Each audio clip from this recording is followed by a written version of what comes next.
¿Cómo andas? Hola Martín. Muy bien, ¿vos? Hola, 10 puntos. ¿Se escucha bien? Perfectamente. Bueno, genial. Me alegro mucho. Así que bueno que la parte tecnológica por lo menos nos acompañe al No sabemos mal. Sí. Acá estamos. Genial, bueno. Y ya podemos ir empezando, que ya ahí va entrando gente. Le damos la bienvenida a todos. Gracias por acompañarnos en un encuentro más de Atlas a través de Instagram. Estas entrevistas que nos permiten charlar, conversar, intercambiar ideas con expertos en distintas temáticas. En este caso es Martín Saiz, quien es experto en recursos humanos, licenciado en recursos humanos. Él es columnista de la Fundación Atlas y que cuando apareció la temática de la ley de teletrabajo, evidentemente pensamos en tener su palabra para saber, digamos, si esto es bueno o malo para los trabajadores y qué esperar, ¿no? En un país donde el trabajo es un tema complicado, donde contratar parece ser un pecado y donde la informalidad reina como consecuencia de esto, ¿no? ¿Qué tal, Martín? ¿Cómo estás? No, bien, Martín, sí, comparto. Esto que vos decías que en esta sociedad de trabajo tan importante es el estructurador social más importante que tenemos. Y eso hace que las personas que tienen trabajo están dentro del sistema y las que no tienen están fuera y experimentando al mismo tiempo una serie de sentimientos relacionados a su situación particular que obviamente en el contexto de una pandemia, como hicimos hace un tiempo un encuentro, lo agrava mucho más. Así que sí, lo que decís es muy cierto. Te pregunto, dijiste un concepto que yo no había escuchado nunca, que me parece muy interesante, estructurador social. ¿A qué se refiere? En los tiempos de la primera revolución industrial en Inglaterra y en esos mismos tiempos también de la revolución francesa, hasta ese momento el principal estructurador social era el título de nobleza o la pertenencia a determinados círculos de privilegio. A partir de ese momento las sociedades empezaron a estructurar en relación al trabajo porque todos empezamos a ser iguales ante la ley. De la mano de la Revolución Francesa y de la Revolución Industrial, todas las sociedades modernas de Occidente, fundamentalmente, empezaron a organizarse en torno al trabajo, a la fábrica, luego más adelante a los servicios, luego a la tecnología y así llegamos a estos días. Sí, y te pregunto en términos de este concepto, ¿no? Y de tu visión como experto en recursos humanos, ¿cómo ves la situación de Argentina, ¿no? En la actualidad, una Argentina donde 63% de los chicos son pobres, según la UNESCO, por ejemplo, ¿no? O sea, que apenas menos de 4 de cada 10 no son pobres, ¿no? Para dar un indicador terrible, ¿no? De esta Argentina donde parece que la pobreza crece sin fin. Creo que la primera cuestión a compartirte es el peligro de disasociar ciertos indicadores, porque vos decías pobreza y las personas que nos están acompañando digo, pero esto no iban a hablar del trabajo. No, es lo mismo, o sea, porque las personas que empiezan a llegar a la mayoría de edad y están en condiciones de ingresar al mercado laboral, están en situación de pobreza, no fueron formados para poder estar a la altura de las competencias que necesitan las organizaciones, con lo cual todo va de la mano. La situación del mercado laboral argentino en la actualidad es extremadamente delicada, porque el problema de nuestras estructuras laborales no empezó el 20 de marzo. O sea, Argentina entra a la pandemia con indicadores sumamente negativos de desempleo, de informalidad, de precarización laboral, de pérdida del valor, mejor dicho, del poder adquisitivo del salario de hace mucho tiempo para acá, los efectos inflacionarios sobre las paritarias. O sea, ya el escenario era complicado. Y leí antes de ayer que ya estamos superando los 300.000 puestos de trabajo perdidos, en un escenario donde están prohibidos los despidos. O sea, claro, ahí un poco lo que vamos a hablar ahora, ¿no? De la ley de teletrabajo, cuando la libertad se la intenta acorralar, los resultados son pésimos. O sea, un decreto que le da validez a la prohibición de suspender y de despedir, lo único que hace es generar mayor desempleo y desalentar la creación de empleo. Esto de la ley de teletrabajo, ahora que vamos a conversar, es algo parecido. Claro. Estamos complicados. Sí, y digamos, yo lo veía a Pergolini indignado, ¿no? Que después un poco se retractó porque tuvo palabras un poco zarpadas de alguna forma, pero el concepto me pareció interesante. ¿Vos cómo ves esa declaración, esta indignación de un Pergolini distinto que veíamos habitualmente hace años en la tele? Está mucho más involucrado en digamos, empresas vinculadas a la tecnología a nivel global más que en Argentina, y tiene una radio, Vorterix, muy interesante también, una radio vía internet, y es como que se sintió sobrepasado por esta norma, ¿no? Que, digamos, del teletrabajo, que ponía más barreras aún para generar empleo en un país sin empleo. Yo creo que lo que hay que hacer con las expresiones que él tuvo, solamente tomarlo como un exabrupto, es un caballero, le ocupa ahora una posición sumamente importante como vicepresidente de Boca, pero me parece que lo que se le escapó es su faceta de empresario, y hay que tomar ese comentario de ese lugar para tomar lo importante y lo enriquecedor de lo que puede llegar a servir para reflexionar. Él habla como empresario, como una persona que al momento de pensar en incorporar un nuevo recurso humano a su estructura, lo tiene que pensar 50 veces. Claro. A ver, volviendo sobre los ideales que nosotros defendemos de la Fundación, estamos hablando de una ley que no surge del consenso, sino que surge de la pura imposición. O sea, esto se votó en el Senado con 40 votos a favor del Frente de Todos y 30 votos en contra de la oposición, llevada adelante por una comisión cuyo líder es un sindicalista de carrera, donde no hay profesionales de recursos humanos, donde no hay profesionales de sociología del trabajo, donde se hizo un acting para preguntarle a los empresarios qué pensaban y no se tomó en cuenta absolutamente nada de lo que dijeron. Entonces, Pergolini lo que puso en palabras, o sea, siendo alguien público, es eso. Ellos llevaron adelante una ley donde lo único que les importó es la visión de ellos, y todos los otros actores del mundo del trabajo, que somos muchos los actores dentro del mundo del trabajo, casi ninguno fue consultado. Y la otra cosa que también a mí me parece destacable negativamente de esta ley, es que es una ley que se va a poner en práctica recién 3 meses después que termine el aislamiento que estamos llevando adelante. Entonces, lo que pensaba es, ¿cuándo terminará ese aislamiento? ¿Cómo va a ser la Argentina cuando termine ese aislamiento?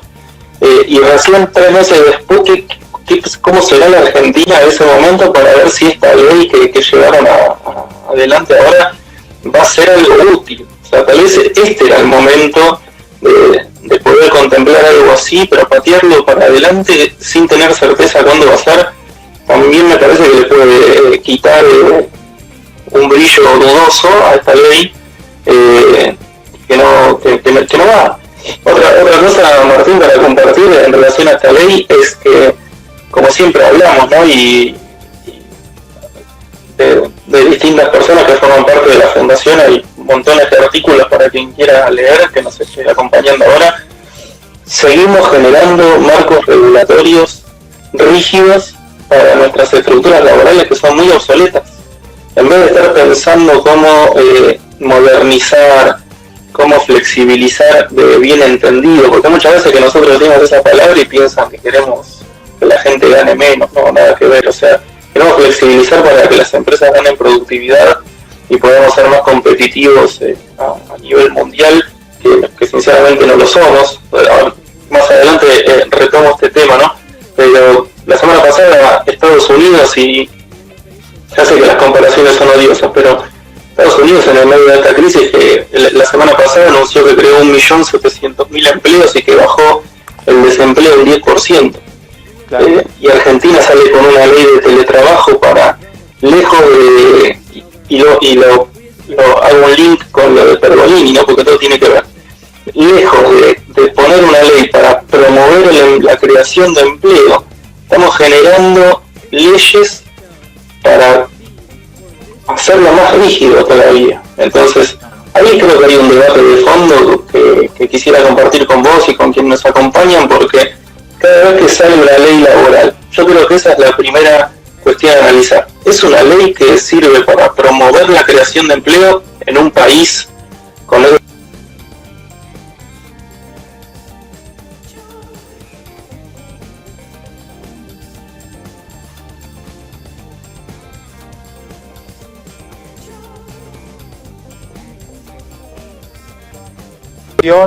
me parece. Ahí te recuperé. Ahí había una conexión, sí. No sé si la tuya o la mía. Listo.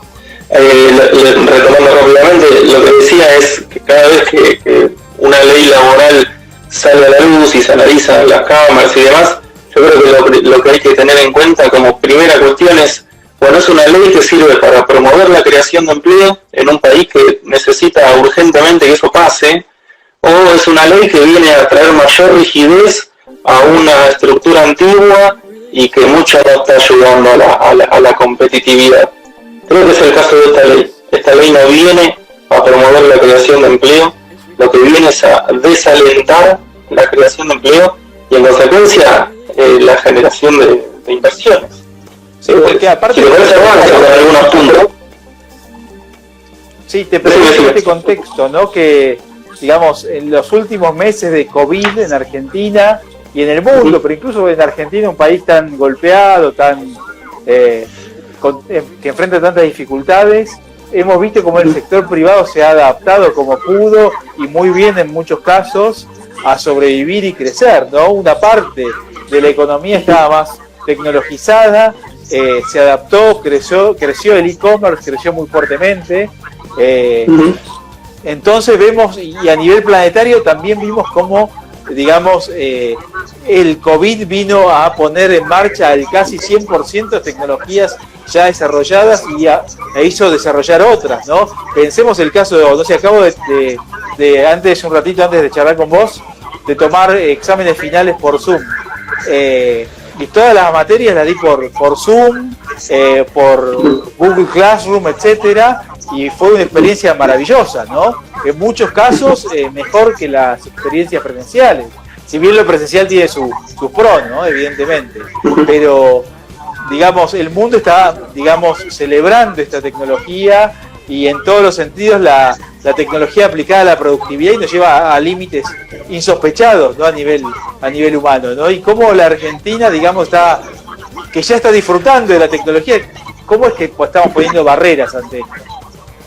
Sí, en complemento a lo que vos decís, que comparto 100%, esos cambios que ya venían sucediendo se intensificaron, o sea, porque las herramientas que vos mencionaste ya existían, pero ahora obligados por la situación las tuvimos que poner en práctica, pero siempre, fíjate que esas cosas que vos utilizás se dan en el marco de la libertad.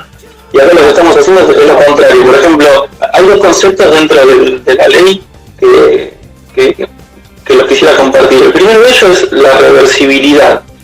¿Qué es esto? Y volviendo a Pergolini, ¿no? La voz de un empresario que es quien genera puestos de trabajo.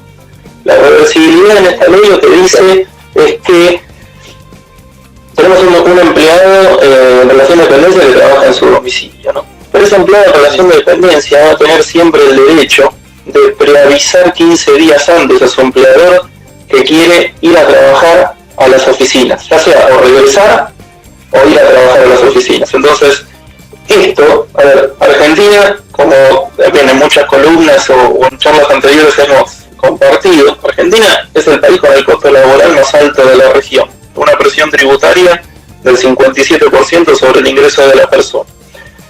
Ese país le está diciendo al empresario, que el 97% de las empresas en Argentina son pymes, le está diciendo, además del costo laboral que te sale un empleado, vos ahora tenés que duplicar un costo. ¿Cuál es ese costo?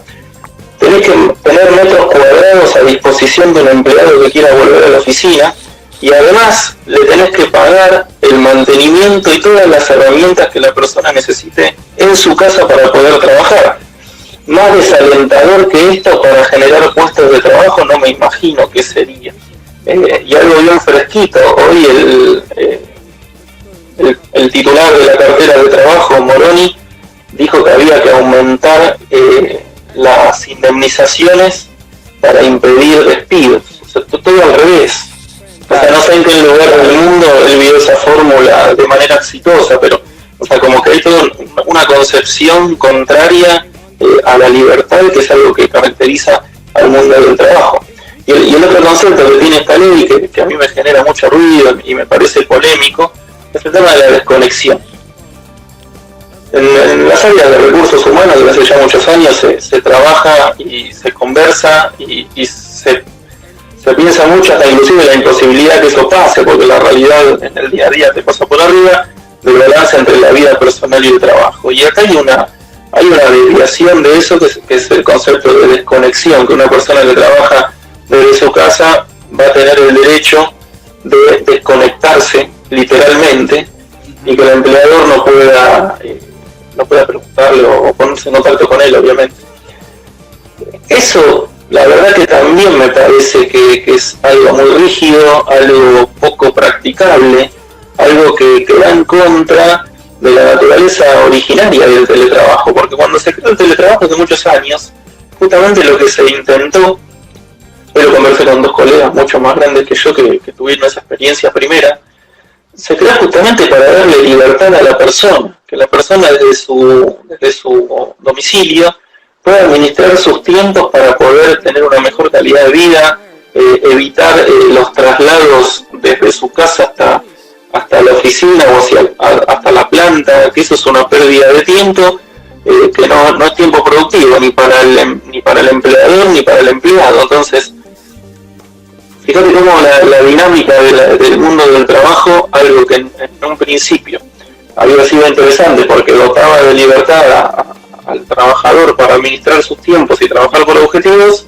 hoy en día una cuestión rígida y normativa le rompe su naturaleza y le impone condiciones que sinceramente este marco normativo, yo estoy convencido, y ahí volvemos a Pergolini, que lejos de promover la creación de empleo, lo que está haciendo es desalentar esa modalidad de trabajo. Y yo creo que el punto más fuerte, porque, y ahí lo digo desde mi lugar de trabajo, es eso: si yo voy a tener que mantener una oficina con el costo que eso conlleva, porque es el alquiler, los insumos, los servicios, los beneficios, todo eso tiene un costo. Bueno, si voy a tener que mantener todo eso por el caso de que la persona quiera volver a trabajar en la oficina y encima mantener muchos de los gastos que tiene la persona en su domicilio, ¿cuál es el beneficio entonces de tener teletrabajo? Claro, lo que me parece es que, digamos, el que pueda va a terminar o contratando en negro o contratando a autónomos, monotributistas, etcétera, empresas que facturen, ¿no? Me parece a mí, como siempre, ¿no? Lamentablemente. O sea que la ley del teletrabajo mata el potencial teletrabajo, porque está aplicando el concepto de vuelta de hace 2 siglos de trabajo por hora, etcétera, no por resultados, no alentando creatividad, donde el mejor empleado es el que más calienta una silla y no el que más crea valor, digamos, ¿no? Es un concepto de hace 2 siglos atrás, me parece. Sí, esto que vos decís es el dinamismo que tiene el mundo del trabajo y cómo sus actores van generando cuestiones para satisfacer necesidades que obviamente las necesidades del 2020 no son las mismas que la de 1530 y no serán las mismas las del 2050, pero insisto con este concepto, ¿no? que ya lo dije varias veces y es una de mis reflexiones en relación a la ley de teletrabajo. Como cuando querés coartar la libertad laboral, se generan un montón de desvíos que no los tienen en cuenta y suceden, porque ¿qué está pasando? Hay mucha gente que desde su domicilio ya está perdiendo esta cuestión de la relación de dependencia o tener un solo empleo. O sea, se generan situaciones de pluriempleo o de personas que administrando libremente sus horas de vida deciden dedicarle 6 horas a un proyecto, 4 horas a un empleador y 3 horas a un proyecto personal. Claro. Y con esto lo estás cortando, o sea, porque va a tener que demostrar que trabaja una X cantidad de horas para evaluar, que los recursos que utiliza, porque de vuelta las empresas van a tener que bancar el mantenimiento y el soporte de todas las cuestiones de maquinaria, ¿no? de computadora, y si algo se rompe, el empleador va a tener que responder por eso. Entonces, otra vez, en el país de mayor costo laboral y obviamente en consecuencia de una productividad laboral baja en relación a otros países, seguimos cargando conceptos de costo laboral. Y algo que podría ser sumamente provechoso, como vos estás viviendo a nivel académico, se convierte en algo sumamente negativo. Y volviendo al inicio, creo que mucho tiene que ver con no haber incorporado en la planificación de la ley y en el entendimiento de la naturaleza de esto a distintos actores. Otra vez, 40 votos del Frente de Todos, 30 votos opositores, una comisión liderada por un sindicalista, que para mí no tiene nada de malo que eso sea así, pero tiene que tener los otros actores del mundo del trabajo. Y acá no hubo ninguno. Y me parece que ahí es donde Pergolini perdió el equilibrio y largó lo que le salió, porque creo que es lo que están pensando la mayoría de los empresarios. Esto, en vez de ayudarme, me la complican más. Sí, me hace acordar todo esto mucho a lo que sucede con Uber, ¿no? El rechazo al presente y el futuro, ¿no? Aparte, digamos, uno ve empresas como Mercado Libre y la organización también, otro caso, ¿no? Y los sindicalistas cortando uno de sus depósitos, ¿no? Y si uno mira Mercado Libre, el valor de Mercado Libre es alrededor de 55 mil millones de dólares, ¿no? Varias veces el valor de una empresa ícono argentina como YPF, que está en 8 mil millones de dólares, ¿no?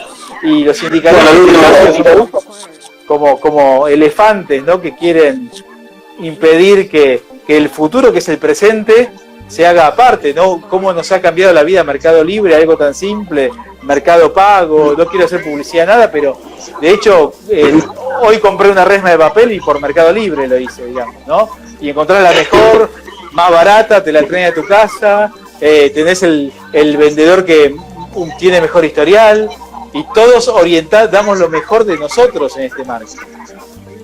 Totalmente, seguramente lo pensaste, nunca lo conversé con vos, pero si vos te fijás, ya el nombre de Mercado Libre es una de las cosas que dependemos de la fundación, el libre mercado, al revés. Totalmente. Pero lo que vos mencionabas de Uber ya incorporó Uber Eats, que entrega comida, y sí, Uber Taxis, y eso ya está funcionando. Otra vez, cuando vos le querés imponer restricciones a la libertad de mercado, a la libre empresa y al trabajo libre, se generan desvíos que son las cosas que vos mencionabas, la informalidad, el desempleo, relaciones contractuales a nivel laboral que no le sirven a ninguna de las partes, que son motivo de litigiosidad. Bueno, ahí hay otro gran tema, ¿no? En Argentina el nivel de litigiosidad laboral es altísimo, la industria del juicio laboral es una cosa complicada de modificar. Bueno, mientras más cosas como estas hacemos, mayor el aumento de esos problemas, porque, otra vez, muchas veces los empleadores tienen inconvenientes para llevarlas adelante, porque ya no es solamente el costo, que es lo que yo nos hago hincapié, sino también en la modalidad, y el que está del otro lado también les sirva hacer esto, y sinceramente al momento de analizar esta ley, no identifique que lo que más necesitamos hoy en día, que es promover la creación de empleo, esto vaya a ayudar. No, todo lo contrario, esto tira en contra que eso pase, esto tira en contra. Y así que la verdad fue una decepción cuando entré y a la ley de teletrabajo. Me puse contento porque me imaginé que se le iba a dar a las organizaciones herramientas para promover eso, para sumarnos a esa ola que vos mencionaste, que a nivel mundial esto tomó un impulso, el e-commerce y demás, y dije, bueno, Argentina va a pegar un par de saltos, dejando de lado esa obsolescencia que siempre te molesta de las estructuras laborales argentinas. Dije, bueno, vamos a ir para adelante y nos vamos a sumar a esta ola aprovechándola, y no, todo lo contrario. Y hoy estoy pesimista porque cuando de vuelta lo escuché a al titular de la cartera de trabajo, decir que había que aumentar las indemnizaciones para proteger el empleo, y todo al revés. No entendía nada, no, realmente. Uno ve, por ejemplo, en Estados Unidos o Asia especialmente, la gente, digamos, que ya está mentalizada de que los trabajos no duran toda la vida, que los negocios no duran toda la vida, ¿no? Porque el negocio dura en la medida que la tecnología no cambia, que hace que esa actividad ya deje de ser necesaria, y la mente es dinámica, la actitud es dinámica, la gente se cambia de ciudad, se muda, va a un mejor trabajo, sin ningún problema, ¿no? Y tiene varias actividades a la vez, invierte en empresas. Yo a veces veo esto y realmente, como vos decías recién, me siento como, digamos, bastante pesimista, ¿no? Respecto de la mentalidad, ¿no? Y acá te pregunto, la cultura argentina, digamos, tenemos dos Argentinas en materia de cultura del trabajo, una que es el pasado y otra el futuro. ¿Cómo lo ves? No, yo creo que vivimos en el pasado, y esto no es culpa de quienes llevamos adelante esto. O sea, todos somos actores del mundo del trabajo, no solamente las personas que están en relación de dependencia, sino los monotributistas, todo eso que vos mencionabas, también son actores del mundo del trabajo. El tema es que justamente los marcos normativos son tan rígidos y pensados para otra época. Como yo siempre comento, nosotros administramos trabajos con convenios colectivos de trabajo que se escribieron hace 40, 50 años. O sea, a mí me parece que tiene que haber convenios colectivos de trabajo, pero tienen que estar 100% ayornados a cómo el mundo del trabajo va cambiando. Entonces, ¿dónde está mi esperanza? Fundamentalmente en los jóvenes. Yo creo que los jóvenes, como en muchos otros ámbitos, van a ser quienes traccionen cambios en las organizaciones, fundamentalmente el mundo privado, que es lo que la cuestión pública no tengo experiencia y no la manejo tampoco, pero en el ámbito privado yo creo que los jóvenes van a ser quienes van a traccionar estos cambios y quienes tienen la llave para demandar cambios. ¿Por qué? Porque hay algo que en recursos humanos cada vez se habla más, y yo me estoy interiorizando en eso. No soy un especialista del tema, pero estoy intentando aprender al respecto de la experiencia del empleado, emparentándola con la experiencia del cliente. Porque en estos mercados libres y en estos mercados abiertos, el poder del cliente pasó a ser todo. O sea, un cliente puede elegir tener casi toda la información sobre el producto, sobre la empresa, sobre empleados de la empresa, puede tomar contacto con la empresa a través de las redes sociales, puede dañar a la empresa con un comentario en las redes sociales. Eso antes no existía. Ese poder antes estaba concentrado en la empresa. La famosa frase de Ford, yo hago un Forte negro y nada más. Y claro, contrario, bueno, eso. Y hay gente que sigue pensando así, lamentablemente, pero eso ya no existe más. Y hoy el poder del centro de gravedad pasó de la empresa al cliente. Y hoy el cliente es quien decide por precio, quien decide por calidad, quien decide por reputación. Entonces, yo creo que los jóvenes, las nuevas camadas de jóvenes en el mundo laboral, ya tienen otro mindset, otra manera de pensar, y van a ser quienes promuevan los cambios, y no va a haber otra manera de cambiar, porque si no, todas las personas se van a dedicar a proyectos personales, van a querer hacer otras cosas, se van a aburrir, y las empresas tenemos que estar a la altura de eso. Así que, a pesar de todo, tengo esperanza de que cambie. Claro, y para ir cerrando y para cumplir con los tiempos, te pregunto, ¿el trabajo es una esclavitud o es una forma de realización personal que nos permite ser felices y realizarnos en nuestra máxima expresión? ¿Cómo lo ves? Lo segundo, Martín, sin ninguna duda. La cuestión es que desde las estructuras laborales promovamos que sea eso. Y esa es responsabilidad de todos, es responsabilidad de los empresarios, de los que administramos trabajo, de los sindicatos, del Estado a través de todas sus representaciones. El trabajo pensado como esclavitud quedó ya en 1800 lejos, en Argentina también por esos tiempos cuando se abolió la esclavitud. lamentablemente la falta de libertad en el mundo del trabajo hace que todavía vivamos esas situaciones porque se manejan en los márgenes de la ley, porque la ley es tan rígida que casi que te obliga a eso. Entonces eso obviamente que no está bien, pero bueno, la gente necesita trabajar igual, entonces se generan esas desviaciones, pero el trabajo es un medio de realización, es un medio de socialización, que eso si me permitís un segundito es algo que esta ley tampoco lo tiene en cuenta. El trabajo socializa, así como socializa en un niño el jardín de infantes, el trabajo socializa a la gente, y si mandamos toda la gente a hacer teletrabajo, después nos vamos a arrepentir, no los vimos nunca más, o sea, no le queremos ver la cara, queremos interactuar, y esa gente también va a demandar eso, porque el trabajo relaciona. Entonces, claramente, y poniéndole un broche en este intento que voy a hacer con lo que te llamó la atención al principio, no nos olvidemos nunca que el trabajo es el principal estructurador social de las sociedades modernas. Cuidemos eso, porque la gente trabaja para poder llevar adelante su vida, y siendo el trabajo una faceta fundamental. Entonces no podemos generar leyes que desalienten que la gente trabaje o que no promuevan inversiones para que la gente trabaje. Y eso creo que son las cosas que lo que tiene que ver con el trabajo siempre estamos desde la Fundación defendiendo. Bueno, así que bueno, Martín, muchísimas gracias por tu explicación tan clara, gracias a todos los presentes. Me viene a la mente una frase de Confucio, ¿no? Elegí un trabajo que te guste y ese día dejarás de trabajar, ¿no? Ahí creo que refleja lo que es el espíritu positivo, ¿no? De la creación de valor, de la actividad, relación de dependencia, de emprendedores, etcétera, ¿no?